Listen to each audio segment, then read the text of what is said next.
Big Distractions, August 2020. All politicians, from presidents to mayors, are just TV and news personalities. For the sake of simplicity, I'm gonna refer to internet crap as TV because that keeps it simple and I have to be fast. You have to be fast too. Time's running out and we have to be short.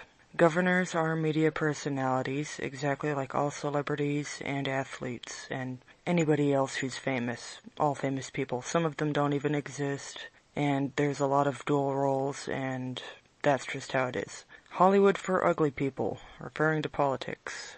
All major news events, like big scary disasters and shootings and false flag events, are stories. They are exactly like something presented as fiction. The only difference is this is presented as being real, but it's a story like anything else.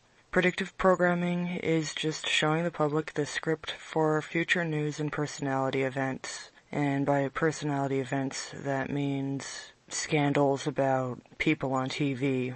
Small media and books show how people become faces for causes and movements exactly like mascots for companies. Gimmicky and shallow, not real four-dimensional, fleshed-out, real actual people. Some other time I might come up with a good example, but some other time. Real life is better than media, always, because media is, well, I'm producing media right now. It's just a talk. It's an audio file, and I'm not making up a story. I'm just making a talk. Anyone can talk about big events and mass media personalities. Let's call them TV people, because we have to keep it short. Not bashing on those who rightfully talk about media BS to call it fake and break down the number and 33 orange and trans and magic coding. There's so much stuff. Everyone's noticing the 33 orange stuff and the diction and the hand signs. Like, people are noticing this and pointing it out. I'm talking like ordinary, small-time people.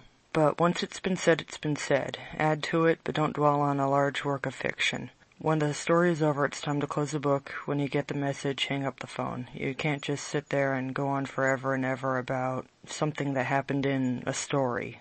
Real life and real people are the most important of all. Media is a distraction. You can gawk at it and pick it apart, but it's not real. Don't be like those nerds who dedicate their whole lives to examining fiction lore for fantasy and sci-fi series. News events have genres, as all media does. War/action, sci-fi, fantasy, sports. It's basically like video games, so they have their genres, and there's movies and books about sports and wars and political intrigue and all that stuff.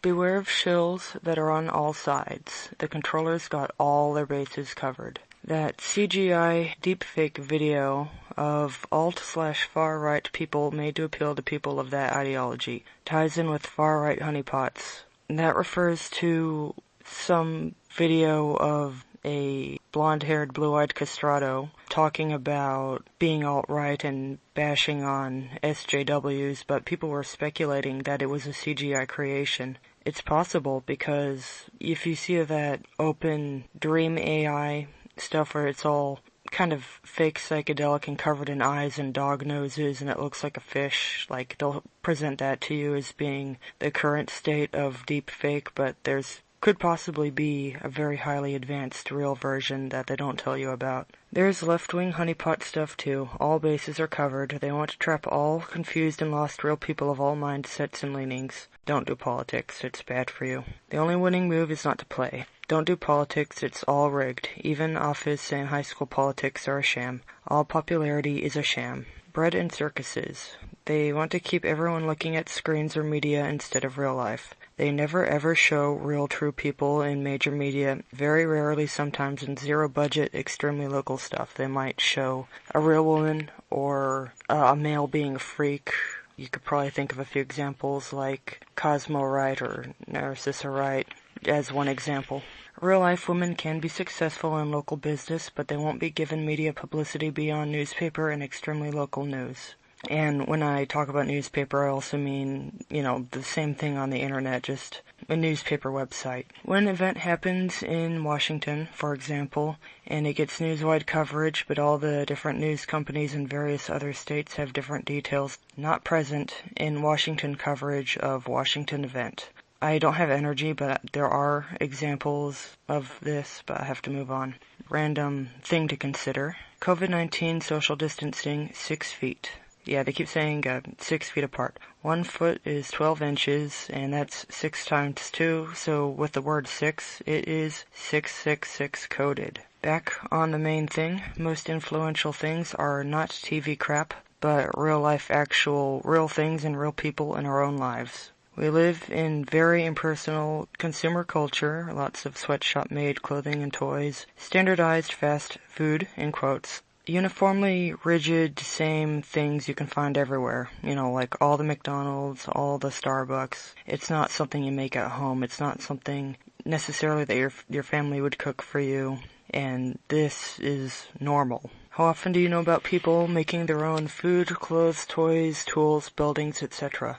Now, I do personally remember seeing some handmade toys that some older family members used to own when they were children that was made by relatives, and it was very personal and unique. It was a real dollhouse. It wasn't made in a Chinese sweatshop. It was a real dollhouse made out of wood and paint by a family member, specifically for the recipient.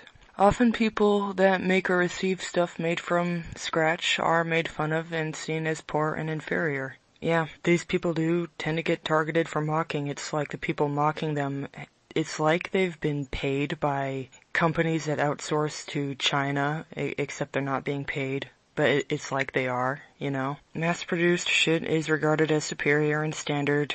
Present paints past poorly. Yep, quite alliterative. History is a lie. You know how history is presented. I'm sure 10 years from now, the 90s will be painted as some horrible, wretched thing. But then again, on the flip side, the 50s are idolized, and I don't have time to get into that right now. But you might, so if you have anything to say, you make a recording and you put it out there, or send it to somebody that can distribute it. Film is better than digital, landline is better than cellular, satellite hoax, fountain pen is better than ballpoint, and that's an example of older technology is objectively, factually superior to the mass-produced crap that is widely available. If you want something good, it's going to be hard to get. You can't just walk into a store and get a landline phone. You have to go to a certain store. And as for fountain pens, there's these thriving communities and companies that tailor to these communities. That's a niche thing. And there are still film enthusiasts for a good reason. Digital is convenient format for a surveillance state, convenient with a big price, but computers are dumb and can be fooled. AI can be circumvented. Get creative. World of techniques for basic primitive handmade makings, and that's just a little note. Random thing. There's a theory that the light bulbs made today are overbright, and there was this lame excuse as to why the earlier, more dim and yellowy orange kind of lighting, it got banned. Like the powers that be were going, oh, that has bad chemicals, use these crazy overbright ones instead. Well, the theory is that the overbright modern lights are to get people accustomed to being in too much brightness, and it hurts your eyes, but it also makes the sun appear less bright by comparison. It's some kind of a slow boiling pot thing. Media never ever presents or shows reality ever. That's true. Beware of controlled opposition shills. Learn transvestigation and recognize voices and key phrases. 33 orange, trans, and goat words. You must know transvestigation. People give themselves away all the time. Always, they reveal themselves. Diversify content. Media wants to limit and distract all people. When you talk about TV and news, you're not talking about real life probably, except to compare and contrast. There's lots of things to talk about in real life, daily personal lives. The personal stuff applies to all real people. It connects us all. We can build bridges by talking about real life things and not just TV and media. But it can be a starting point. Alright, that's the end of that section.